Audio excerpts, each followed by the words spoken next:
सभी का स्वागत है हमारे YouTube channel study with Dharmveer PD class में। फ्रेंड्स, आज हम फिर से एक नई वीडियो को लेके आ गए हैं।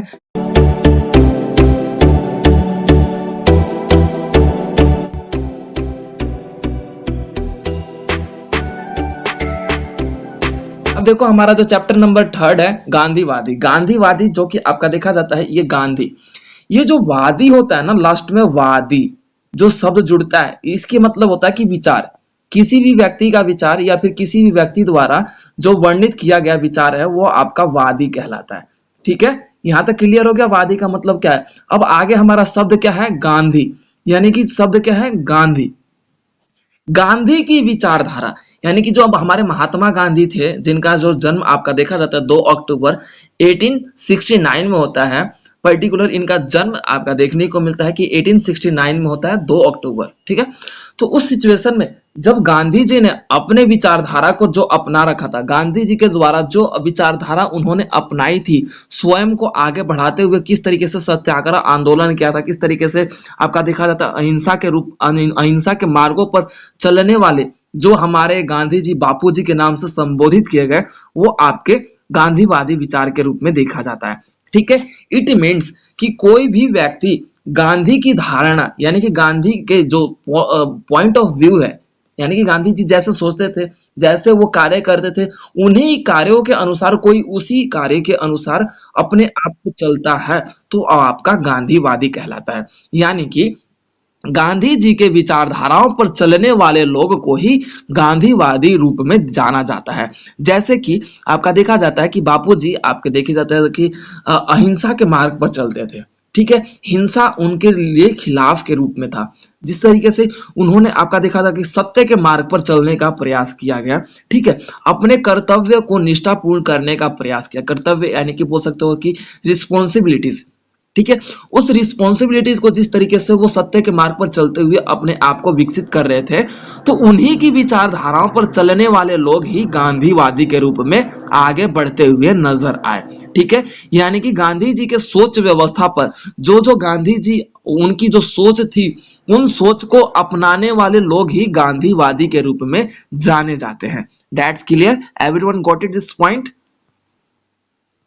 देखो, मैं फिर से बता दे रहा हूं, गांधी जी के विचारधाराओं को मानने वाले लोग और उन्हीं के विचारधाराओं पर चलने वाले लोग जो थे, वो आपके गांधीवाद के नाम से संबोधित या फिर गांधीवादी के रूप में जाने जाते हैं। अब बात कर लेते हैं हमारे 3.1 की। 3.1 की जो है आपका आपका देखा जाता है प्रस्तावना। तो प्रस्तावना की बात कर लेते हैं। 3.1 जो है, तो इसमें आपका देखने को मिलता है कि मार्क्सवादी और उदारवादी के बाद आपका देखा जाता है कि जन्म हुआ आपका गांधीवादी। यानी कि उदारवादी क्या है, जब हम किसी के प्रति उदारता तथा सामने वाले व्यक्ति की स्वतंत्रता की भावना का कदर करें, तो वो आपका उदारवादी कहलाता है। मार्क्सवादी क्या था भाई, समाज में जो मार्क्सिज्म सिस्टम था, यानी कार्ल मार्क्स के द्वारा जो अपनाया गया था, उस व्यवस्था के ऊपर आपका अगला जो आता है गांधीवादी। यानी कि गांधी की अवधारणा को मानने वाले लोग जो आगे चल के गांधी जी के अस्तित्व को अपने जीवन में अपनाने वाले लोग ही आपके गांधीवाद के नाम से या फिर गांधीवादी के रूप में प्रसिद्ध होते हुए सामने आए। क्लियर है? हाँ, तो हम बात कर लेते हैं। आपका देखा जाता है कि आपका फिर से मैं रिपीट कर दे रहा हूं इस पॉइंट को। 3.2 में आपका देखा जाता है कि गांधीवादी अवधारणा का अर्थ, जिसमें गांधी जी के सिद्धांत जैसे कि आपका सत्य, अहिंसा, सत्याग्रह, स्वराज और आपका देखा जाता सर्वोदय लक्ष्य, ये सारी जो व्यवस्थाएं जिसमें एक मनुष्य सत्य के मार्ग पर चलने वाला हो, वो हिंसा ना करता हो, सत्याग्रह यानी कि सब चीज त्याग करके अपने सत्य पर मार्ग पर चलता हो, स्वराज यानी कि खुद का राज हो, ठीक है, सर्वोदय यानी कि चारों तरफ हमारा उदय हो, तो वो इन सभी धारणा को गांधी जी ने अपना रखा था। और इन्हीं धारणा को अपनाने वाले लोग आगे चल के वो आपके गांधीवाद के नाम से प्रसिद्ध हुए। ठीक है, गांधीवाद की क्षेत्र की बात कर लेते हैं, जिसमें हमने ये देखा कि जैसे कि गांधी जी ने जिस प्रकार से अनेक प्रकार के आंदोलन किए, तो उन आंदोलन का समर्थन करने वाले लोग भी तथा उन आंदोलन को अपने जीवन में धारण करने वाले लोग तथा उनके साथ खड़े, यानी कि गांधी जी जिस तरीके से नमक आंदोलन किए, ठीक है, चंपारण आंदोलन, जिस तरीके से चंपारण व्यवस्था आपका देखा जाता है, तो उसमें भी गांधी जी ने किस तरीके से अपने लक्ष्य को प्राप्ति के लिए उन्होंने स्वराज व्यवस्था का स्थापना किया। तो उन सभी धारणा, उन सभी विचारधारा को अपनाने वाले लोग और गांधी जी के साथ जो खड़े रहने वाले लोग भी थे, वो भी आपके गांधीवाद के रूप में जाने जाते हैं, ठीक है। जिसके तहत हमने ये देखा कि गांधी जी के द्वारा, गांधी जी के व्यवस्थाओं के अनुसार उन्होंने जिस तरीके से अपने अलग अलग सिद्धांत बना रखे थे, अलग अलग व्यवस्थाएं जिस तरीके से गांधी जी ने बना रखे थे, समाज में भाईचारे की बढ़ावा देना तथा समाज में शांति की स्थापित करना, पंच व्यवस्था का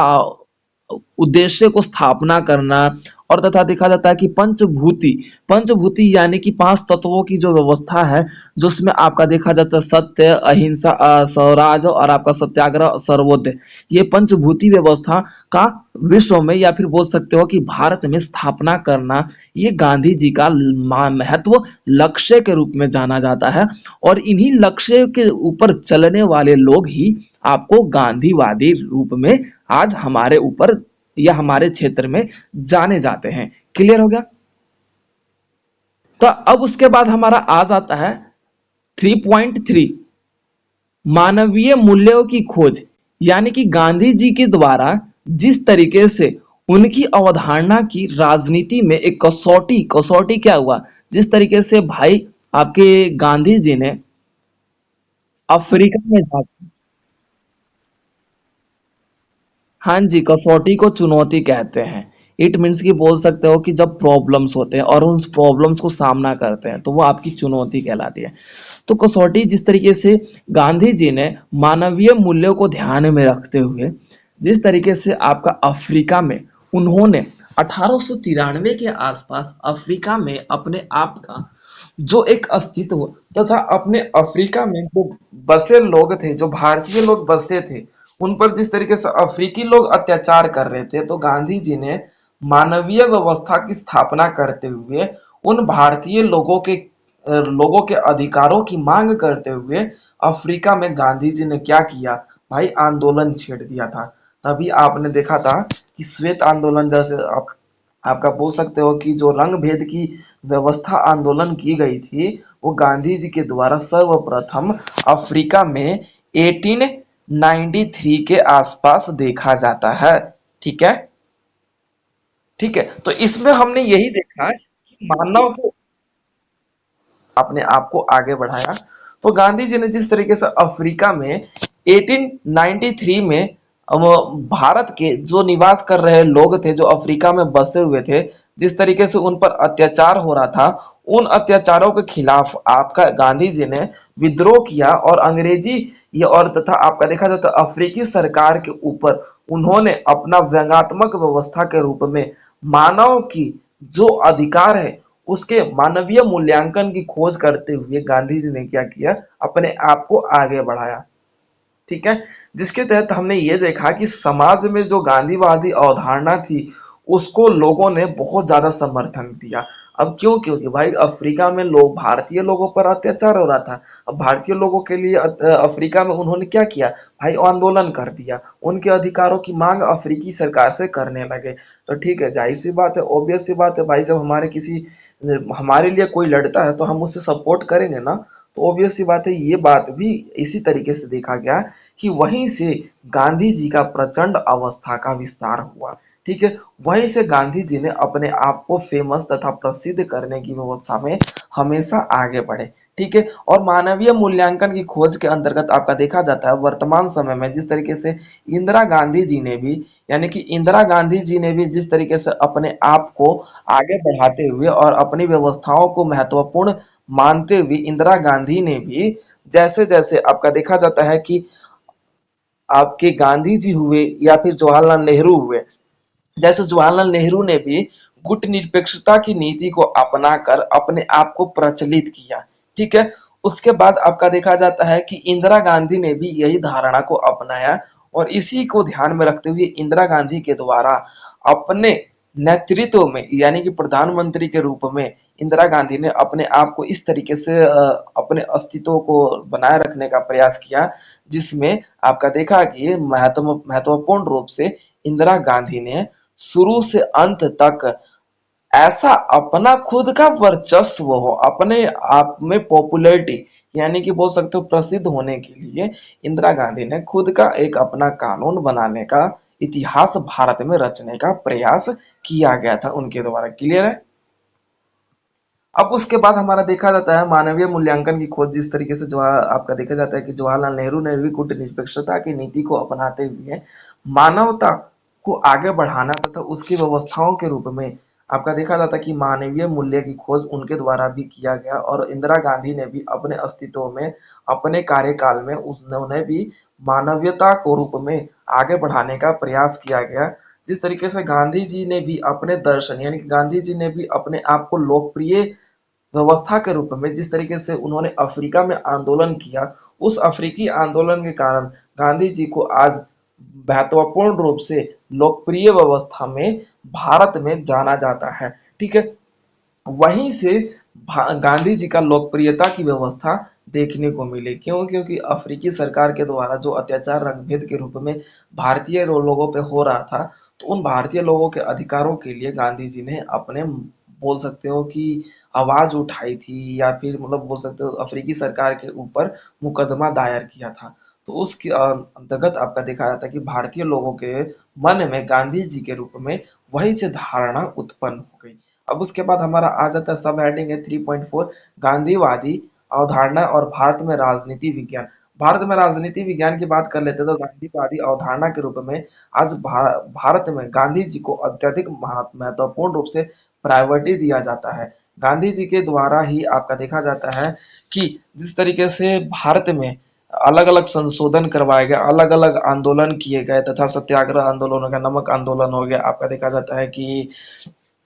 अंग्रेजी शासन व्यवस्था के ऊपर खिलाफ उन्होंने जिस तरीके से व्यंग्यात्मक शैली के रूप में अहिंसा के लेकर अहिंसा की लाठी पकड़कर उन्होंने भारत को स्वतंत्रता दिलाने के लिए जिस तरीके से अपने आप को आगे बढ़ाया, और आपका वो बोल सकते हैं कोलकाता अधिवेशन में उन्होंने अपने आप को महत्वपूर्ण योगदान दिया। तो इन सभी व्यवस्थाओं के रूप में गांधी जी को एक ऐसे व्यक्ति के रूप में जाना जा गया जो कि एक लीडर के रूप में शुरू से ही अंत तक रहा। गांधी जी की जो सोच व्यवस्था थी राजनीति व्यवस्था में, उस सोच व्यवस्था के कारण गांधी जी ने स्वयं को हमेशा से एक लीडर या फिर एक नायक के रूप में, जो कि सभी की समस्याओं को सुलझाना तथा उसके रूप में उन्होंने अपने आप को विकसित किया। चाहे इससे पहले आपका देखा जाए कि 1892 के आसपास जिस तरीके से वो भारत में आकर वकीली व्यवस्था के रूप में वकील बनने की उनकी जो इच्छा थी, जिस तरीके से मुंबई जाकर उन्होंने अपने वकालत के रूप में वकालत तो किया, लेकिन पहले ही वकालत यानी कि पहले ही जब उन्हें आपका देखा जाता है एक केस उनके हाथ में फंसता है, और पहले ही केस में वो घबराने के कारण वो अपनी वकालत की व्यवस्था भी छोड़कर आगे जाना चाहते थे। तो इसी स्थिति में आपका देखा जाता है कि फिर यहाँ पे गांधी जी की जो परिस्थिति है वो ऐसे आया, जहां पर एक साम्राज्य में आपका देखा जाता है कि एक राज्य के निर्माण में जो लोग हैं उन सभी लोगों का एक नायक बनकर गांधी जी उभरे, और उन्हीं व्यवस्थाओं को हम देखते हैं, उनके विचारधारा को और उनके व्यवस्थाओं को मानने वाले लोग भी आपके देखा जाता है कि गांधी जी के विचार को आगे बढ़ाए, और उन्हीं विचारधारा को बढ़ाने वाले लोग ही गांधीवादी कहलाते हैं। क्लियर है? अब उसके बाद हमारा आ जाता है अगला पॉइंट 3.4.1 सामाजिक एवं सांप्रदायिक सद्भाव। सामाजिक एवं सांप्रदाय, जिस तरीके से गांधी जी की अवधारणा थी कि जो हमारे संप्रदाय यानी कि अलग अलग समुदाय से जो लोग एकत्रित थे भारत में, अलग अलग संप्रदाय यानी कि अलग अलग जो वर्ग या फिर संस्कृति या वेशभूषा भाषा, इन सभी को अलग अलग लोगों को विभाजित थे, यानी कि सब लोग अलग क्षेत्र से विभाजित थे, अलग अलग क्षेत्र से संबंधित थे। तो उन व्यवस्थाओं को ध्यान में रखते हुए गांधी जी ने एक संप्रदाय की व्यवस्था को खत्म करने का प्रयास इन्होंने निर्णय लिया, और एक व्यक्ति को या फिर व्यक्ति जितने भी हैं भारत में निवास कर रहे सभी को एक समुदाय में जोड़ने का प्रयास किया, जिसके अंतर्गत आपका देखा जाता है कि गांधी जी की ये धारणा बहुत ही मात्रा में काफी हद तक मतलब फली भांति आपका देखा जाता है कि गांधी जी की ये भावना काफी मतलब एकता के रूप में, सभी लोगों को एकता के रूप में एकत्रित करना, ये हद तक देखा गया कि बहुत ही बेनिफिट या फिर बोल सकते हैं लाभदायक रहा, या फिर भारत को एक राष्ट्र के रूप में चेंज करना, राष्ट्रवाद के रूप में आगे बढ़ाना। और सांप्रदाय की भावना थी, यानी कि सांप्रदाय का भावना का मतलब होता है कि अलग अलग समुदाय अपने अपने अपने समुदाय को प्रायोरिटी देना, जिसमें अलग अलग धर्म अपने लोगों को ही प्रायोरिटी देते हैं, ना कि किसी और धर्म का सम्मान करना। तो गांधी जी ने बखूबी रूप में समाज में एक नई दृष्टिकोण के रूप में आगे बढ़ाया स्वयं को, और उन्होंने समाज के प्रति एक जो हमारे सांप्रदाय व्यवस्था था उसको समाप्त करने के लिए उन्होंने महत्वपूर्ण रूप से अपना योगदान दिया, और इतिहास के रूप में अपने आप को इस कदर से दर्ज किया, जो कि एक व्यक्ति अपने दुखों और अपने सांप्रदाय समुदाय से जो दुख होता है या पीड़ित होता है, क्योंकि हमारे उस समय जो चल रहा था भारत में, हिंसा चल रहा था, किस तरीके से भाई हम अलग अलग धर्म को, अपने अपने धर्म को ही प्रायोरिटी देते थे, कोई भी दूसरा धर्म हमारे से आगे ना निकले। इस स्थिति में सब एक दूसरे पर मतलब जो अमीर लोग थे और जो गरीब मतलब बोल सकते हैं कि जो निम्न जाति लोग थे और जो उच्च जाति यानी कि अलग संप्रदाय यानी कि बोल सकते हैं बड़े संप्रदाय के लोग थे, छोटे संप्रदाय को दबाया करते थे। तो इसी धारणा को गांधी जी के द्वारा खत्म करना तथा समाप्त करने की व्यवस्था को आगे बढ़ाया गया, और इस धारणा को भी समाज के लोग हैं महत्वपूर्ण रूप से, कुछ लोग इनके विरोध भी हुए, जो आपके देखा जाता है उच्च संप्रदाय के लोग थे उनके खिलाफ भी हुए, लेकिन महत्वपूर्ण रूप से गांधी जी के साथ इस आंदोलन या फिर इस व्यवस्था में वो अपने आप को आगे बढ़ाते हुए, गांधी जी की विचारधारा को सही ठहराते हुए, उनकी विचारधारा को बेहतर बताते हुए उन्होंने आगे बढ़ाया। क्लियर है? अब उसके बाद हमारा आ जाता है, अगर इस संप्रदाय में देखा जाए तो इसमें हिंदू आपका देखा जाता है, मुसलमान देखा जाता है, ये दोनों जो कि एक दोनों के विपक्षित रूप में जाने जाते हैं, दोनों इस तरीके से कट्टरपंथी व्यवस्था या फिर दंगों के रूप में आपका देखा जाता है कि ये माने जाते हैं। और संप्रदाय के अनुसार यानी कि धर्म के अनुसार जो भारत में चल रहा था दंगे फसाद, उसको भी समाप्त करने के लिए गांधी जी ने बखूबी अपना योगदान दिया। इसी व्यवस्था को देखते हुए सामाजिक और सांप्रदाय सद्भावना के रूप में गांधी जी ने बखूबी अपने आप को आगे बढ़ाने का प्रयास किया, और गांधी जी की इस प्रयास को ध्यान में रखते हुए भारत के सभी क्षेत्र के जो लोग हैं गांधी जी की विचारधारा को सही ठहराते हुए उनकी विचारधारा को अपनाने का प्रयास किया। यह भी कारण था कि गांधी जी इस कारण भी पॉपुलर हुए थे। क्लियर है अब? ठीक है, अब हमारा अगला पॉइंट है 3.4 पॉइंट टू, सामाजिक आंदोलन। अब हमारा पॉइंट है सामाजिक आंदोलन। सामाजिक आंदोलन की बात की जाए तो गांधी जी ने जिस तरीके से अपने आप में समाज का विकास करने के लिए चाहे अंग्रेजों के खिलाफ आंदोलन किया हो या फिर सत्याग्रह आंदोलन हो, चाहे नमक आंदोलन हो, जो भी आंदोलन हो, उसमें आपका देखा जाता है कि समाज के भलाई और समाज के विकास के लिए ये सामाजिक आंदोलन भली भांति काफी महत्वपूर्ण माने जाते हैं। ठीक है, जैसे कि इसमें हम अलग अलग व्यवस्थाओं को देखेंगे। भ्रष्टाचार के रूप में समाप्त करने के लिए आंदोलन किए गए, महंगाई को रोकने के लिए आंदोलन किए गए, राष्ट्रीयता की एकता को बनाने के लिए आंदोलन किए गए, महिला आंदोलन भी किए गए, चिपको आंदोलन जो कि आपका देखा जाता है कि पेड़ों की रक्षा कर लिए गए, पोल्यूशन या फिर बोल सकते हो कि अत्यधिक जितने भी आपके देखे जाते हैं कि समाज सुधारक व्यवस्था, नागरिकों की और तथा नारियों की व्यवस्थाओं को बेहतर करने के लिए भी आपके सामाजिक आंदोलन किए गए। यानी कि समाज वह आंदोलन जो समाज को एक विकसित समाज तथा एक व्यवस्थित समाज में और एक विकासशील समाज में परिवर्तन करने के लिए किया गया आंदोलन सामाजिक आंदोलन के रूप में जाना जाता है, जिसके अंतर्गत अगर गांधी जी की भी बात कर ली जाए तो गांधी जी ने जिस तरीके से अपने समाज, अपने भारत में जो हमारे नमक के ऊपर टैक्सेस या कर लगाए गए थे, उस व्यवस्था जो कि हमारा नमक क्या है भाई, एक निजी यानी कि बोल सकते हो कि उस प्रक्रिया या फिर जो हमारा सभी की जरूरत है, उस जरूरत पे भी हम टैक्स लगाए तो भला इंसान जिएगा कैसे, इस धारणा को अपनाते हुए गांधी जी ने जिस तरीके से नमक आंदोलन किया गया गांधी जी के द्वारा, तो उसमें यही देखा गया कि ये एक समाज के उत्तरदायित्व के रूप में जाना गया और समाज को एक नई दिशा और समाज को एक विकसित समाज में परिवर्तन करने के लिए सामाजिक आंदोलन को महत्वपूर्ण रूप से दर्जा दिया गया। क्लियर हो गया सभी को? अब उसके बाद आपके देखे जाते हैं सामाजिक आंदोलन में गांधी जी के बाद अलग अलग विद्वान भी आए, जिसमें आपका देखा जाता है कि भ्रष्टाचार को समाप्त करने के लिए, राष्ट्रीयता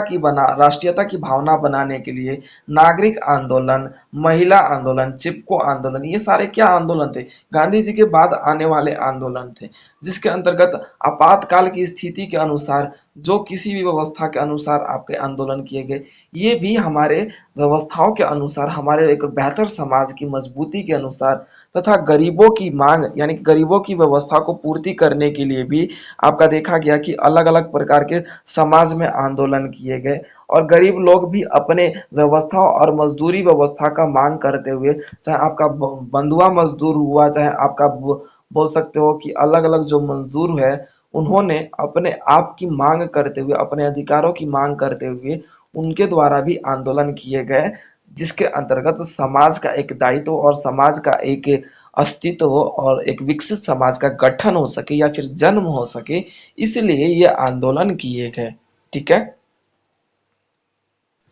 अब उसके तत्पश्चात आपका आ जाता है 3.4.3, जो आपका सब हेडिंग है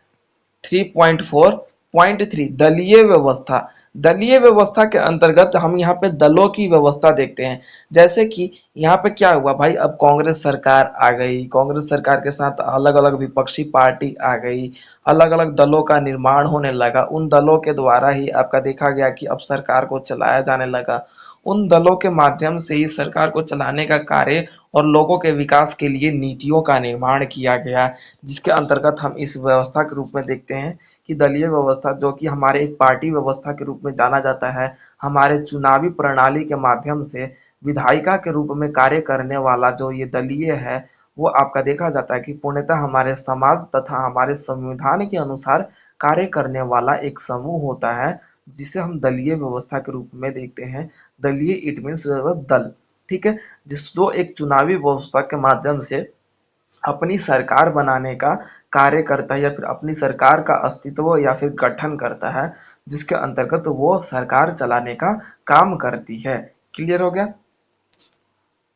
अब उसके तत्पश्चात आपका आ जाता है 3.4.4 यानी कि लोक नीतियों पर गांधीवादी दर्शन का प्रभाव। यानी कि लोक नीतियां, यानी कि लोगों के नीति जो थे ना, उस पर गांधीवाद के विचारधारा किस पर प्रभावित हो रही थी। अब जैसे लोग थे, ठीक है, लोगों के अपना अपनी अपनी भाई नीति है, सबके अलग अलग सिस्टम है तथा आपके अपने अपने कानून है, सबकी अलग अलग थिंकिंग है। तो उन थिंकिंग पे गांधीवाद की थिंकिंग किस तरीके से अपने प्रभाव डाल रही थी, उसके अंतर्गत हम देखेंगे। अब गांधीवादी विचारधारा के जिस तरीके से आपका देखा जाता है कि गांधी जी ने अपने आप में क्या बोला था कि भाई अहिंसा नहीं करना, लेकिन कुछ लोग ऐसे भी थे जो अपने विचार, अपने अधिकारों की मांग करने के लिए हिंसात्मक व्यवस्था को अपनाते थे। तो भाई सभी पर गांधीवादी व्यवस्था का प्रभाव नहीं देखने को मिला। ये प्रभाव महज कुछ वर्गों के रूप में देखने को मिला, जो कि तो हम देखते हैं कि ये वे लोग थे जो शुरू से शांत स्वभाव तथा नम्रता के रूप में जाने जाते हैं। वह वही लोग थे जो गांधी के विचारधारा पर चलकर अपने आप को आगे बढ़ा रहे थे तथा वो हिंसात्मक व्यवस्था के विरोध के रूप में जाने जाते हैं। और इन्हीं कारणों से इन लोगों पर गांधी के विचारधारा का बहुत ज्यादा प्रभाव हमें देखने को मिलता है। कुछ ऐसे लोग भी थे जो गांधी के इन अहिंसावादी विचारधारा का विरोध करते थे, तो उन लोगों के द्वारा उन पर गांधी जी के किसी भी विचार पर कोई प्रभाव नहीं पड़ता था। ठीक है, क्लियर है? उसके बाद हमारा आ जाता है पर्टिकुलर, ये देखने को मिलेगा कि इसका अगला पॉइंट है आपका 3.5 गांधीवादी परिप्रेक्ष्य और उत्तर आधुनिकता। यानी कि गांधीवादी की जो विरोधी थे, ठीक है, और गांधी जी के मानने वाले लोग थे, वो उत्तर आधुनिकता में उनका क्या महत्व और रूप रहा है। जैसे कि आपका देखा जाता है कि रूडोल्फ, जिन्होंने गांधी के उत्तरदायित्व के रूप में चिंतन किया, यानी कि रूडोल्फ क्या थे भाई, गांधी जी की व्यवस्थाओं के रूप में उन्होंने अपनी पुस्तक में गांधी जी के जीवन के बारे में चर्चा किया और अपनी चिंता को व्यक्त करते हुए गांधी जी के रूप में अपने जीवन पर गांधी जी का जो प्रभाव पड़ा, रूडोल्फ ने अपने उस प्रभाव को दिखाते हुए गांधी जी के जीवन के बारे में वर्णन किया कि इनके द्वारा जो अहिंसा को अपनाया गया, जो शांति और सत्य के मार्ग पर जो चलने के लिए गांधी जी ने बोला, तो रूडोल्फ ने इन बात को सही ठहराते हुए इन श्रेणी में आ जाते हैं और गांधी जी के इस विचारधारा को अपनाने के लिए इनकी व्यवस्था जो है वही इनका देखा जाता है कि रूडोल्फ आपके देखे जाते हैं गांधीवादी अवधारणा के महत्वपूर्ण जाने माने विद्वान है, जिन्होंने अपनी पुस्तक में गांधी जी के जीवन के बारे में वर्णन करते हुए उनको सही ठहराते हुए उनके अहिंसा के बात को और जो सत्य के मार्ग पे, ये इन मार्गों पर चलने के लिए रुडोल्फ ने सही ठहराया और अपने आप को गांधीवादी विचारधारा का महत्व व्यक्ति बताते हुए अपने आप को विकसित किया। ठीक है,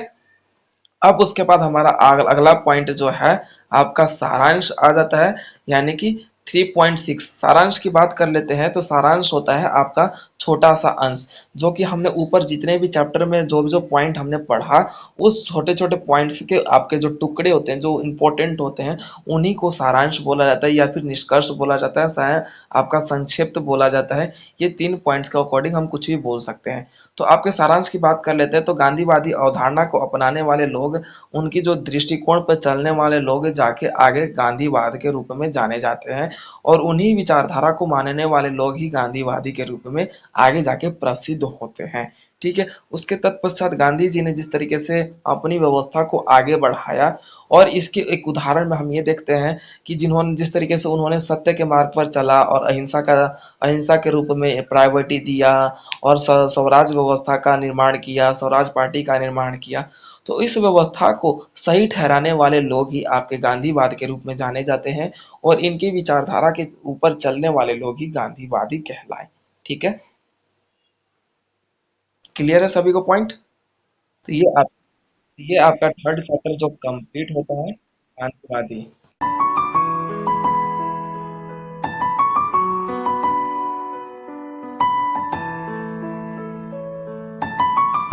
तो वीडियो को like, comment, share and subscribe करना ना भूलें।